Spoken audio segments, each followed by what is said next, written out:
జయ madam. బ్రహ్మర్షి పితామహ పత్రిజీ గారికి సహస్ర కోటి ప్రణామాలు తెలియజేసుకుంటున్నాను. ఈరోజు అంతర్జాతీయ పర్యావరణ పరిరక్షణ దినోత్సవం. బృందావన్ హెల్పింగ్ హ్యాండ్స్ నవీన్ గారు చాలా చక్కగా అద్భుతంగా ఈ జూన్ 5వ తేదీన ఇక్కడ నిర్వహించడం జరుగుతుంది. యాక్చువల్లీ నవీన్ గారి గురించి కొంచెం చెప్పాలి. బృందావనమది అందరికీ గోవిందుడు అందరి వాడేలే అని ఒక పాట ఉంటుంది.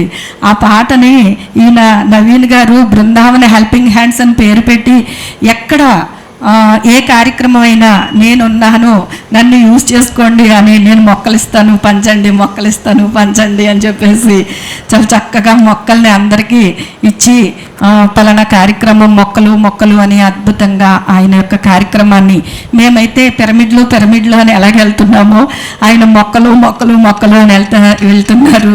అలాగే ఒక్కొక్క కార్యక్రమం మీద ఈ భూమి మీదకి వచ్చి అద్భుతంగా ఆ యొక్క కార్యక్రమాలని చేయడం జరుగుతోంది.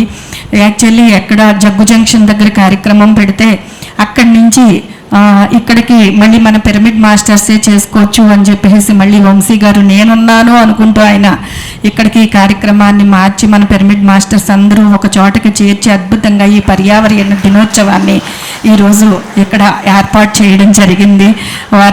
వారికి కూడా కృతజ్ఞతలు తెలియజేసుకుంటున్నాను. ఎందుకంటే ఎన్నో మనకి దినోత్సవాలు ఉన్నాయి. అలాగే అందులోనే పర్యావరణ దినోత్సవం అనేది మన భూమికి అత్యంత అవసరం. అది ప్రతి ఒక్కరూ కూడా పర్యావరణాన్ని అంటే మొక్కలు నాటాలి, వాటిని పరిరక్షణ చేయాలి.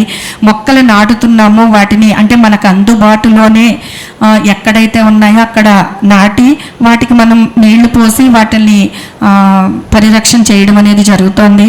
నాకు ఇంకొక ఆలోచన వచ్చిందనమాట. దూర ప్రాంతాల్లో మనం చేయలేకపోతున్నామో చేస్తున్న మొక్క నాటేసి వచ్చేస్తే మనకది అవ్వడం లేదు, మళ్ళీ అట్లా నీళ్లు పోసి పెంచడం అవ్వడం లేదు అని చెప్పేసి మేము ఒక ఆలోచన చేసి అంటే సీడ్ బాల్స్ని తయారు చేసామన్నమాట.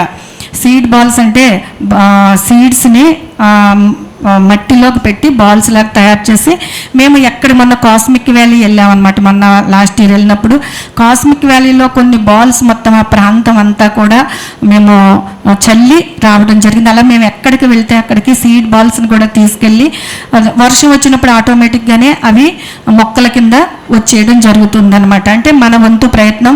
వంశీ సార్ ఒకసారి చెప్పడం జరిగింది. ఏం చెప్పారంటే పిరమిడ్లు తయారు చేస్తున్నామంటే ఆ పిరమిడ్లు పేపర్లు కూడా మొక్కల నుంచే వస్తాయి కాబట్టి మనం ఆ మొక్కలకు కూడా ఏదన్నా చెయ్యాలి మీరు అని చెప్పేసి ఒకసారి వంశీ సార్ చెప్పడం జరిగింది. అప్పటి నుంచి కూడా కొన్ని మొక్కలు నాటడం అంటే దగ్గర ప్రాంతాల్లోనే మేము అవి చేయగలిగాము. అంతకు మించి చేయలేక ఈ సీడ్ బాల్స్ని కూడా తయారు చేసి ఎక్కువగా మొక్కలు పాతాలి, ఎక్కువగా మొక్కలు రావాలని ఆ ప్రయత్నాలు కూడా మేము చేయడం జరుగుతోంది. ఎక్కడికి వెళ్ళినా సీడ్ బాల్స్ని అలాగా చల్లడం కూడా జరుగుతోంది. అలాగే అంతా కూడా చెట్టులతో నిండాలి అని చెప్పేసి మొక్కలు ఇవన్నీ కూడా మన భూమికి ఎనర్జీని మనం ధ్యానం ద్వారా ఈ పిరమిడ్ల ద్వారా ఇవ్వడం జరుగుతోంది. అలాగే మొక్కలు అత్యంత అవసరం. మనకి మొక్కల నుండి మనకు ఆక్సిజన్ వస్తుంది.